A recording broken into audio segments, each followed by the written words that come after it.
നമ്മൾ Indian economy എന്ന് പറയുന്ന അല്ലെങ്കിൽ ഇന്ത്യൻ സാമ്പത്തിക വ്യവസ്ഥയെക്കുറിച്ചാണ് പഠിക്കാൻ വേണ്ടി പോകുന്നത്.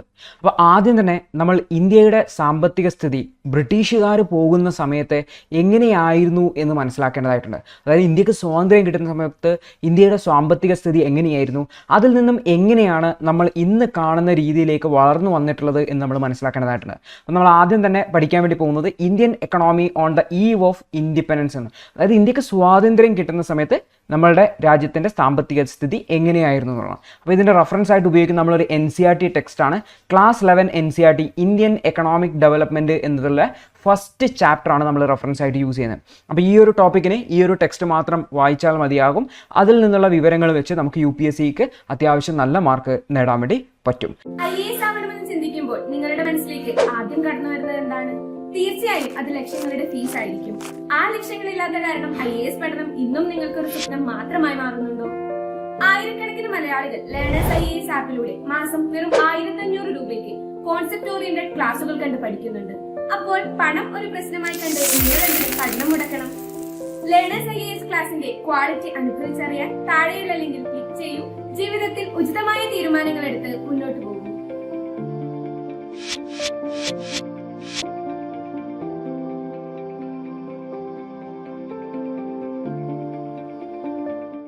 അപ്പോൾ നമ്മൾ നോക്കിക്കഴിഞ്ഞാൽ നമ്മൾ ഈ ഒരു ടൈപ്പിന്, അതായത് നമ്മുടെ ഈ ഒരു ബ്രിട്ടീഷുകാർ പോകുന്ന സമയത്ത് ഇന്ത്യയുടെ സാമ്പത്തിക സ്ഥിതിയെ മനസ്സിലാക്കണമെങ്കിൽ നമ്മൾ എന്താക്കണം, ഓരോ കാലഘട്ടം ഓരോ സെക്ടറിനെയും എടുത്ത് മനസ്സിലാക്കേണ്ടതായിട്ടുണ്ട്. അപ്പം നമ്മൾ നോക്കിക്കഴിഞ്ഞാൽ low level of economic development, ബ്രിട്ടീഷുകാരുടെ സമയത്ത് വളരെ പിന്നോക്കം നിൽക്കുന്ന ഒരു സാമ്പത്തിക സ്ഥിതിയായിരുന്നു നമ്മുടെ രാജ്യത്തിനുണ്ടായിരുന്നത്. അതെങ്ങനെയാണ് ആ ഒരു രീതിയിലേക്ക് വന്നത്, എങ്ങനെയാണ് നമ്മുടെ രാജ്യം അതിൽ നിന്നും കരകയറി ഇന്ന് കാണുന്ന പോലെയുള്ള ഒരു 2 ട്രില്യൺ എക്കണോമി അല്ലെങ്കിൽ ഒരു 5 ട്രില്യൺ എക്കണോമി ഒക്കെ ആയിട്ട് ടാർഗറ്റ് ചെയ്യുന്നതിന് വേണ്ടിയിട്ട് നമുക്ക് പറ്റിയത് എന്നൊക്കെയാണ് നമ്മൾ മനസ്സിലാക്കാൻ വേണ്ടി പോകുന്നത്. അപ്പോൾ നമ്മൾ വിവിധ സെക്ടറുകളായിട്ടായിരിക്കും പഠിക്കുന്നത്. ആ ഒരു ടെക്സ്റ്റ് ബുക്കിലുള്ള അതേ സീക്വൻസ് ആണ് സെക്ടേഴ്സ് ആയിട്ട്. ആദ്യം നമ്മൾ അഗ്രികൾച്ചർ സെക്ടർ അല്ലെങ്കിൽ കാർഷിക മേഖലയെ നോക്കും, പിന്നെ ഇൻഡസ്ട്രിയൽ സെക്ടർ, അതിനുശേഷം വിദേശ രാജ്യങ്ങളുമായിട്ട് ബന്ധപ്പെട്ടുള്ള ഫോറിൻ ട്രേഡ്, അതുപോലെ തന്നെ ഇവിടുത്തെ പോപ്പുലേഷൻ സിറ്റുവേഷൻ, ഇവിടുത്തെ ഡെമോഗ്രാഫിക് കണ്ടീഷൻ, ഒക്യുപ്പേഷണൽ സ്ട്രക്ചർ, ആൾക്കാരുടെ ജീവിത രീതി, ജോലി എങ്ങനെയായിരുന്നു, അതിനുശേഷം ഇൻഫ്രാസ്ട്രക്ചർ ഡെവലപ്മെൻറ്റ്.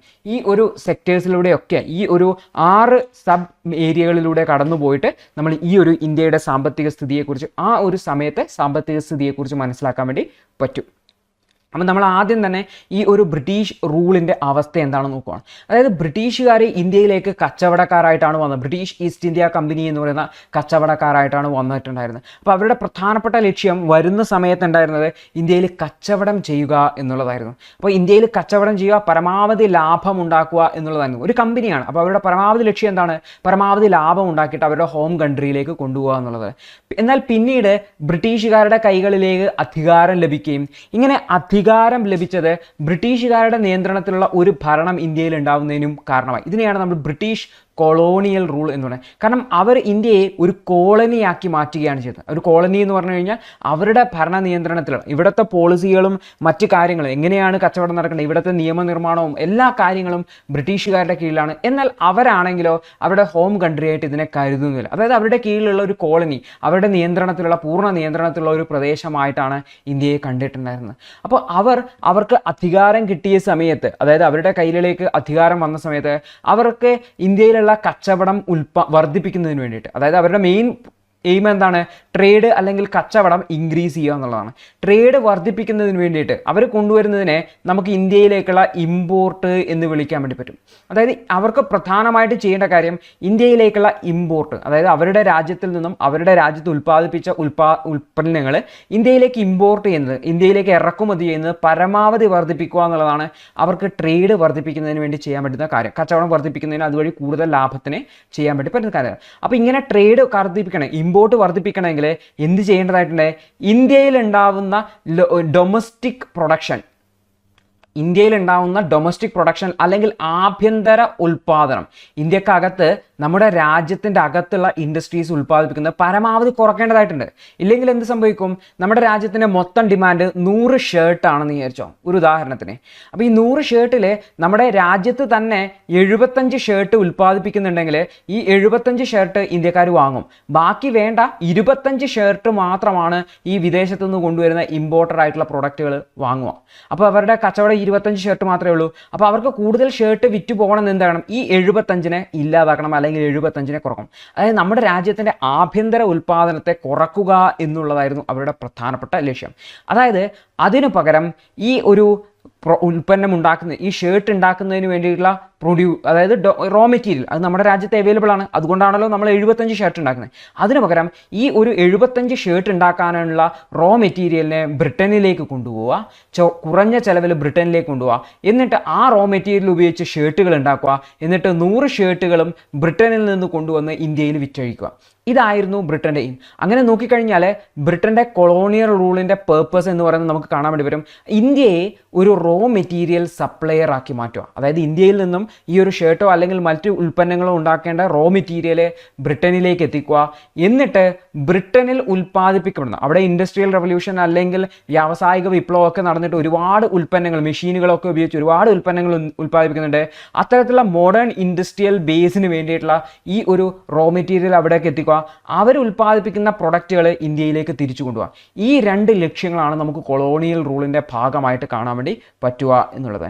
അപ്പം നമ്മൾ നോക്കിക്കഴിഞ്ഞാൽ ഇന്ത്യയുടെ സാഹചര്യം, ഈ ബ്രിട്ടീഷുകാരുടെ കാലഘട്ടത്തിൽ ഇന്ത്യയുടെ സാഹചര്യം നോക്കിക്കഴിഞ്ഞാൽ ഇന്ത്യയിലെ പ്രധാനപ്പെട്ട ജീവിത മാർഗം എന്ന് പറയുന്നത്, മെയിൻ സോഴ്സ് ഓഫ് ഇൻകം എന്നൊക്കെ പറയുന്നത് അഗ്രികൾച്ചർ തന്നെയായിരുന്നു.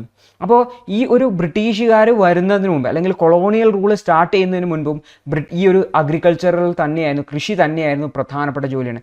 ഇതിൻ്റെ കൂടെ ഇൻഡസ്ട്രി അല്ലെങ്കിൽ ഈ ഒരു വ്യാവസായിക മേഖല എന്ന് പറയാൻ വേണ്ടി നമുക്ക് പറയാൻ വേണ്ടി പറ്റുന്നത് ഹാൻഡിക്രാഫ്റ്റ് ഇൻഡസ്ട്രീസ് അല്ലെങ്കിൽ കൈത്തറി വ്യവസായമായിരുന്നു. അതായത് വലിയ മെഷീൻസ് ഒന്നുമില്ല, മറിച്ച് കൈത്തറി, അതായത് കൈ കൊണ്ട് വർക്ക് ചെയ്തുകൊണ്ട്, അതായത് തുണി മില്ലുകളൊന്നുമില്ല, അതിനുവേണ്ടി തറികളൊക്കെയാണ്. ഈ തറികളിലൊക്കെ ഉപയോഗിച്ച് ഡ്രസ്സുകളുണ്ട്, കോട്ടൻ്റെയും സിൽക്കിൻ്റെയും ടെക്സ്റ്റൈൽസും, പ്രത്യേകിച്ചും മാൻ ലേബർ ആയതുകൊണ്ട് വളരെ ഫൈൻ ക്വാളിറ്റിയിൽ ഉണ്ടാക്കാൻ വേണ്ടി പറ്റുന്ന ഹൈ ക്വാളിറ്റി മെറ്റീരിയൽ ആയിരുന്നു. അതുകൊണ്ട് തന്നെ ഹൈ സ്റ്റാൻഡേർഡ്സ് ഓഫ് ക്രാഫ്റ്റ്മാൻഷിപ്പ് എന്ന് വളരെ ഡീറ്റെയിൽ ആയിട്ട് മൈന്യൂട്ടായിട്ടുള്ള ഫീച്ചേഴ്സൊക്കെ നമുക്ക് അതിൽ കാണാൻ വേണ്ടി പറ്റും. അതുകൊണ്ട് തന്നെ ഇത്തരത്തിലുള്ള ഇന്ത്യയിലുള്ള ഹാൻഡിക്രാഫ്റ്റുകൾക്ക്, അതായത് കൈത്തറി ഉൽപ്പന്നങ്ങൾക്ക് ലോകത്ത് അല്ലെങ്കിൽ ഇൻ്റർനാഷണൽ മാർക്കറ്റിൽ വലിയ ഡിമാൻഡാണ് ഉണ്ടായിരുന്നത്. അപ്പോൾ സ്വാഭാവികമായിട്ടും ഹൈ ക്വാളിറ്റി മെറ്റീരിയലാണ് ഇന്ത്യ ഉൽപ്പാദിപ്പിക്കുന്നത്. അപ്പോൾ ഈ ഒരു ഹൈ ക്വാളിറ്റി മെറ്റീരിയലിന് ഇൻ്റർനാഷണൽ മാർക്കറ്റിൽ അതിൻ്റേതായ ഒരു ഡിമാൻഡ്. അതിന് ഏറ്റവും ബെസ്റ്റ് എക്സാമ്പിളാണ് മുസ്ലിൻ എന്ന് പറയുന്ന പട്ട്. അപ്പോൾ മുസ്ലിൻ എന്ന് പറയുന്നത് ഒരു കോട്ടൺ ടെക്സ്റ്റൈലാണ്, അത് ബംഗാളിലാണ് ഒറിജിനൽ. അപ്പോൾ ഇതിനെ ഫൈൻ ക്വാളിറ്റി, ഇതിൻ്റെ മുസ്ലിൻ്റെ തന്നെ ഒരു ഫൈൻ ക്വാളിറ്റിയാണ് മൽമൽ എന്ന് വിളിക്കുന്നത്. അപ്പോൾ ഓർത്തുവെക്കേണ്ട, മുസ്ലിൻ എന്ന് പറയുന്നത് ഒരു കോട്ടൺ ടെക്സ്റ്റൈലാണ്, ബംഗാളിൽ ഉൽപ്പാദിപ്പിച്ചതായിരുന്നു. അപ്പോൾ ഇതിൻ്റെ ഒരു എക്സാമ്പിൾ പറയണം, മുസ്ലിൻ എന്ന് പറയുന്ന ഡ്രസ്സ് എന്ന് പറഞ്ഞു കഴിഞ്ഞാൽ അത് വളരെ വിലപ്പെട്ടതായിട്ട് കരുതിയ ഒരു ഡ്രസ്സായിരുന്നു, അല്ലെങ്കിൽ വളരെ ഫൈൻ ക്വാളിറ്റി ആയിട്ടുള്ള ഡ്രസ്സായിരുന്നു. അതിൻ്റെ തന്നെ ഒരു വെറൈറ്റിയാണ് മൽമൽ എന്ന് വിളിക്കുന്നത്. അപ്പോൾ നമ്മൾ നോക്കിക്കഴിഞ്ഞാൽ ബ്രിട്ടീഷുകാർ ഇവിടെ കൊളോണിയൽ റൂളിലേക്ക് വരികയും അവർ അധികാരത്തിലേക്ക് വരികയും അവരുടെ താല്പര്യങ്ങൾ, പ്രത്യേകിച്ചും സാമ്പത്തിക താല്പര്യങ്ങൾ ഇവിടെ നടപ്പിലാക്കുകയും ചെയ്തു. മറിച്ച് അവരുടെ ഈ ഒരു സാമ്പത്തിക താല്പര്യങ്ങളെ സംരക്ഷിക്കുന്നതിന് വേണ്ടിയിട്ട്, എക്കണോമിക് ഇൻട്രസ്റ്റിനെ പ്രൊട്ടക്റ്റ് ചെയ്യുന്നതിന് വേണ്ടിയിട്ടും അവരുടെ രാജ്യത്തിൻ്റെ കച്ചവടം വർദ്ധിപ്പിക്കുന്നതിന് വേണ്ടിയിട്ടും അവരുടെ രാജ്യത്തിൻ്റെ ഡെവലപ്മെൻറ്റിന് വേണ്ടിയിട്ടുള്ള പോളിസികളാണ് ഇവർ ഗവൺമെൻറ്റിൻ്റെ ഇവിടെ ഭരണം നടത്തുന്ന സമയത്ത് ചെയ്തിട്ടുണ്ടായിരുന്നത്. അതായത് ഇന്ത്യയിൽ ഭരണം നടത്തുമ്പോൾ ഇന്ത്യയുടെ ഡെവലപ്മെൻറ്റിന് വേണ്ടിയിട്ടോ ഇന്ത്യയുടെ എക്കണോമിയുടെ ഇമ്പ്രൂവ്മെൻറ്റിന് വേണ്ടിയിട്ടോ ഒന്നുമല്ല അവർ ഫോക്കസ് ചെയ്തത്, മറിച്ച് അവർ ഫോക്കസ് ചെയ്തിട്ടുണ്ടായിരുന്നത് അവരുടെ ഹോം കൺട്രി, അതായത് ബ്രിട്ടൻ്റെ ഡെവലപ്മെൻറ്റിന് വേണ്ടിയിട്ടായിരുന്നു എന്നുള്ളതാണ്. അപ്പോൾ സ്വാഭാവികമായിട്ട് ബ്രിട്ടൻ്റെ ഡെവലപ്മെൻറ്റിന് വേണ്ടി ട്രേഡ് വർദ്ധിപ്പിക്കണം എന്നുണ്ടെങ്കിൽ ഞാൻ ഓൾറെഡി പറഞ്ഞു, ഇന്ത്യയിൽ നിന്നുള്ള ഡൊമസ്റ്റിക് പ്രൊഡക്ഷൻ കുറയ്ക്കേണ്ടതായിട്ടുണ്ട്.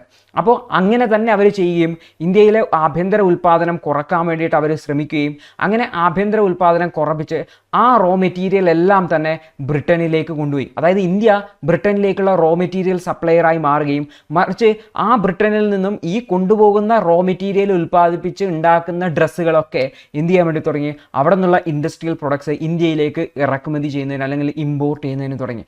സ്വാഭാവികമായിട്ട് നമ്മുടെ രാജ്യത്തിൻ്റെ സ്ഥിതിയായി ഇന്ത്യ ഒരു റോ മെറ്റീരിയൽ സപ്ലയറും കൺസ്യൂമഡ് പ്രൊഡക്റ്റിൻ്റെ കൺസ്യൂമറുമായി മാറി, അല്ലെങ്കിൽ ഫിനിഷ്ഡ് പ്രൊഡക്റ്റിൻ്റെ കൺസ്യൂമറുമായി മാറി എന്ന് നമുക്ക് കാണാൻ വേണ്ടി പറ്റും.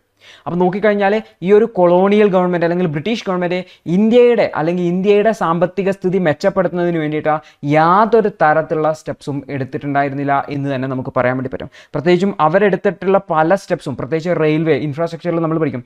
റെയിൽവേ എന്നൊക്കെ പറയുന്നത് നമ്മളിന്ന് നമ്മുടെ വലിയ അഡ്വാൻറ്റേജ് ആയിട്ട് പറയുന്നതാണ്. പക്ഷേ ഈ റെയിൽവേ എന്നൊക്കെ പറയുന്നത് ബ്രിട്ടീഷുകാരുടെ താല്പര്യത്തിന് വേണ്ടി, അവരുടെ ആ ബ്രിട്ടീഷ് ഗവൺമെൻറ് അവർക്ക് വളരെ വേഗത്തിൽ റോ മെറ്റീരിയൽ പോർട്ടുകളിലേക്ക് അല്ലെങ്കിൽ തുറമുഖങ്ങളിലേക്ക് എത്തിക്കുന്നതിന് വേണ്ടിയിട്ട്, അതുപോലെ തന്നെ തുറമുഖങ്ങളിൽ നിന്ന് അവരുടെ പ്രൊഡക്റ്റുകൾ വളരെ വേഗത്തിൽ ഗ്രാമപ്രദേശങ്ങളിലേക്ക് എത്തിക്കുന്നതിന് വേണ്ടിയിട്ടും കച്ചവടം ചെയ്യുന്നതിന് വേണ്ടിയിട്ടുള്ള ഒരു മെത്തേഡായിട്ടാണ് അവർ റെയിൽവേനെ യൂസ് ചെയ്തത്.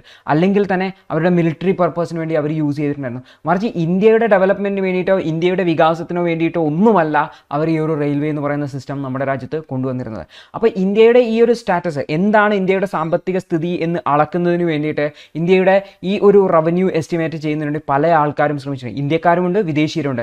ദാദാബായി നവറോജി ഉണ്ടായിരുന്നു, വില്യം ഡിഗ്ബി ഉണ്ടായിരുന്നു, ഫിൻലെ ഷിറാസ് ഉണ്ടായിരുന്നു, VKRV റാവു ഉണ്ടായിരുന്നു, RC ദേശായി ഉണ്ട്. ഇവരെല്ലാം തന്നെ ട്രൈ ചെയ്തിട്ടുണ്ടായിരുന്നു.